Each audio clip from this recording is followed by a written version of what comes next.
जय भीम साथियों, मैं सुनील आर्या सुनील बौद्ध ऑफिशियल चैनल पर आप सभी का स्वागत करता हूं। तो साथियों, जैसे कि आपने मनुस्मृति के बारे में काफ़ी कुछ सुना होगा, काफ़ी कुछ पढ़ा होगा।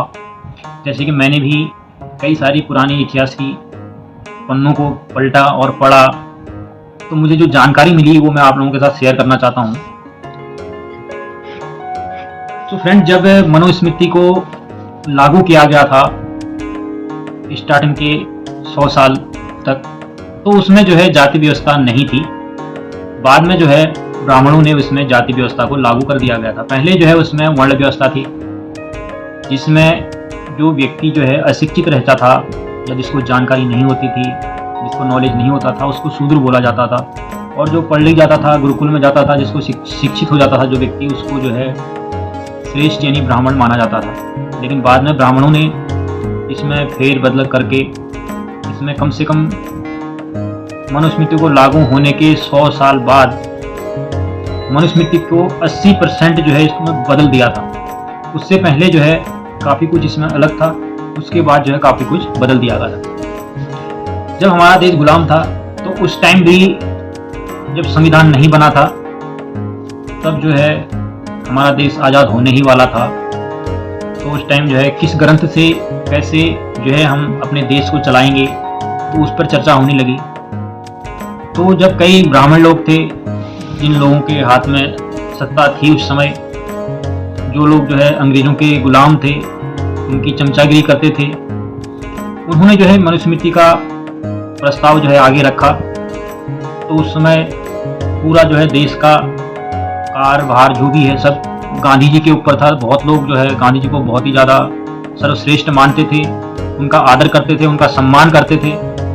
सब लोग जो है उनका ही कहना मानते थे। तो एक सम्मेलन बनाया गया था जिसमें कि सभी को बुलाया गया था मनुस्मृति के बारे में चर्चा करने के लिए। तो बहुत सारे लोग वहां पर पहुंचे, लेकिन गांधी जी को स्पेशली एक चिट्ठी लिख के भेज दी गई थी।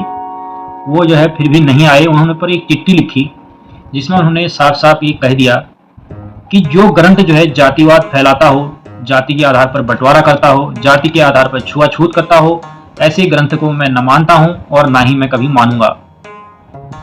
वहीं से जो है जंग की शुरुआत हो गई थी। और इसकी शुरुआत तो बहुत पहले से ही कई महान विद्वानों ने भी कर रखी थी। उसके बाद जो है मेन जो लीडरशिप इसमें थी जिनकी, वो थी डॉक्टर बाबा साहब भीमराव अंबेडकर जी। उन्होंने ही जो है इस मनुस्मृति को जलाया, इस मनुस्मृति को ख़त्म किया जो भी इसमें था। पहले जो है शूद्रों की महिलाओं को जो है पूरे कपड़े पहनने का अधिकार नहीं था। अगर जो ठीक ठाक संपन्न शूद्र है या जिसके पास थोड़ा सा ठीक ठाक है, रहने खाने की व्यवस्था है, अगर वो उसकी औरत अगर कपड़े पहन भी लेती है अगर गलती से पूरे, तो उसको जो है टैक्स देना पड़ता था। और उसमें कई ऐसी बातें थी, जैसे मंदिरों में था, बहुत सारे मंदिर हुआ करते थे उस टाइम पे। तो किसी भी मंदिर में अगर कोई भी शूद्र प्रवेश कर ले या बाहर से चलते फिरते मंदिर से बाहर से चला जाए, उसने संस्कृत सुन ली या कोई श्लोक सुन लिया, तो सारे ब्राह्मण, सारे पंडित लोग उसको जाके पकड़ते थे और उसके जो है कानों में कील डाल के ऊपर से हथौड़े से मारते थे। और जो भी शूद्र किसी मंदिरों में चला जाता था तो उसके जो है कानों में शीशा पिघला कर, जो शीशा होता है कांच की जो बोतल होती है आपने देखी होगी, उस कांच को जो है पिघला करके उनके कानों में, आंखों में डाल दिया जाता था। तो इस तरह से उसमें मनुस्मृति में था। लेकिन इस मनुस्मृति में जब इतिहासकारों की हम माने तो बताते हैं, जब स्टार्टिंग में जो मनु ने मनुस्मृति को लिखा था उस टाइम और उसके 100 से 200 साल बाद जो है इसमें 60 से 70% जो है काफ़ी कुछ बदला हुआ जो है इसमें लिखा गया था, जो कि पंडितों ने अपने फायदे के लिए कुछ ऐसे नियम कानून उसमें जोड़ दिए थे जो मनु ने उसमें लिखा ही नहीं था। बताते हैं पुराने जो इतिहासकार हैं, इतिहास की किताबों में जो लिखा गया है कि मनु ने जो है उसमें जाति व्यवस्था नहीं लिखी थी, लेकिन कुछ ही सालों में मनुस्मृति में जाति व्यवस्था आज भी देखने को मिलती है, पहले से भी थी। वो जो है ब्राह्मणों ने उसमें वर्ण की जगह जो है जाति को बना दिया गया था। आज के टाइम पे तो जैसे इतनी ज़्यादा मतलब तरक्की हो गई हमारे देश की, हमारे देश के वैज्ञानिक ने जो है चंद्रमा पर भी अपना चंद्रयान भेज दिया है और सैटेलाइट हमारी जा चुकी हैं। कई सारी विज्ञान की वजह से तरक्की हुई है। अगर आप पुरानी कई मनुस्मृतियों को, कई ऐसे ग्रंथों को पढ़ोगे तो उसमें बताया गया है कि जो मनुष्य की उत्पत्ति है वो जो है किसी महान पुरुष महापुरुषों के हाथों से, पैरों से, मुंह से, नाक से हुई थी। इस प्रकार जो है मनुस्मृति में भी कई सारी बातें लिखी गई हैं। कई और सारे भी ग्रंथ हैं, उनमें भी ये बात लिखी गई है कि जो महापुरुषों के या किसी भी देवता के मुंह से जो जन्म लिया जो इंसान, उसको ब्राह्मण कहा जाता है। और जो हाथों से और जो है नाभि से जन्म लिया हो उसे क्षत्रिय कहा जाएगा, और जो पैरों से जन्म लिया हो उसे शूद्र कहा जाएगा। ऐसी कई सारी मनगढ़ंत कहानियां बना के जो है मनुस्मृति और कई ऐसे सारे ग्रंथ हैं जिनमें ये सब बातें लिखी गई हैं। लेकिन आज के समय में, विज्ञान के समय में, टेक्नोलॉजी के समय में अगर देखा जाए तो जितनी भी पुरानी इतिहास की किताबें हैं उनमें सब में एक बात आपको मिलेगी कि जो मनुष्य की उत्पत्ति है वो जो है पानी से हुई थी।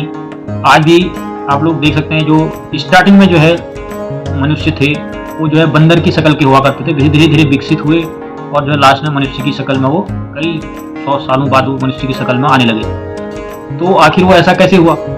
अगर वो किसी मुंह से, हाथ से, नाक से, कान से, सर से अगर जन्म लेते तो सीधे इंसान जन्म लेते, तो इस तरह से उत्पत्ति क्यों हुई उनकी? क्योंकि जो भी इस प्रकार की कहानियां थी मनुस्मृति या कई ग्रंथों में, वो सब झूठी साबित होती हैं। मनुष्य की उत्पत्ति जो है पानी से हुई है। आप खुद ही ट्राई कर सकते हैं, पानी को एक किसी भी बर्तन में रख के देखें, 10 दिन तक वो पानी आपको मिलेगा साफ। 10 दिन के बाद उसमें कीड़े होंगे, तो धीरे धीरे बड़े होंगे, धीरे धीरे और बड़े होंगे। इसी तरह से मनुष्य की उत्पत्ति जो है पानी से हुई, और पानी से जो है कई सारी, जैसे समुद्र में भी आप देख सकते हैं कई सारे जानवर जो है उसमें रहते हैं। इस तरह से जो है मनुष्य की उत्पत्ति हुई थी। और कई सारी ग्रंथ ऐसे हैं, कई सारी किताबें ऐसी हैं जो कुछ भी मनगढ़ंत कहानियां बना के कई सारी चीज़ें उसमें लिख दी गई हैं। जैसे पहले एक ग्रंथ में मैंने पढ़ा था, कौन सा ग्रंथ था वो मुझे याद नहीं आ रहा, उसमें लिखा था कि जो है हमारी पृथ्वी गाय के सींग में टिकी हुई है। और उसके बाद एक दूसरा ग्रंथ था, उसमें लिखा था कि जो है एक सांप है, शेषनाग है, या कुछ इस तरह की बातें उसमें लिखी गई थी। उसके सर के ऊपर जो है पृथ्वी को रखा गया है और जो है चारों तरफ से पानी है। और एक ग्रंथ था, हाँ एक ग्रंथ वो मनुस्मृति थी, उसको भी मैंने पढ़ा, तो उसमें लिखा था कि जो है सूर्य पृथ्वी के चारों तरफ घूमता रहता है और पृथ्वी एक जगह रहती है, तो इसलिए दिन रात होता है। जब वहीं पर आप साइंस की सुनोगे और वैज्ञानिक दिशा से आप देखोगे तो जो है सूर्य एक ही जगह रहता है, बल्कि पृथ्वी सूर्य के चारों तरफ चक्कर लगाती है, इसलिए दिन रात होते हैं। कई ऐसे ग्रंथ हैं जिनमें मतलब कुछ भी लिख दिया गया है, कुछ भी ऐड कर दिया गया है। तो साथियों सपोर्ट करें, चैनल को सब्सक्राइब जरूर कर लें और ज़्यादा से ज़्यादा लोगों तक भेजें। ऐसी कई सारी जानकारियाँ पुराने इतिहास की, मनुस्मृति की, संविधान की, डॉक्टर साहब भीमराव अंबेडकर साहब की कई ऐसी कहानियाँ, कई ऐसे मिशन जो अभी तक उनके पूरे नहीं हुए हैं, उनके बारे में कई सारी जानकारियाँ मैं इस यूट्यूब चैनल पर दूंगा। और आप सभी लोग सपोर्ट करें, ज़्यादा से ज़्यादा लाइक करें, शेयर करें और चैनल को सब्सक्राइब करें। जय भीम, जय संविधान, जय भारत।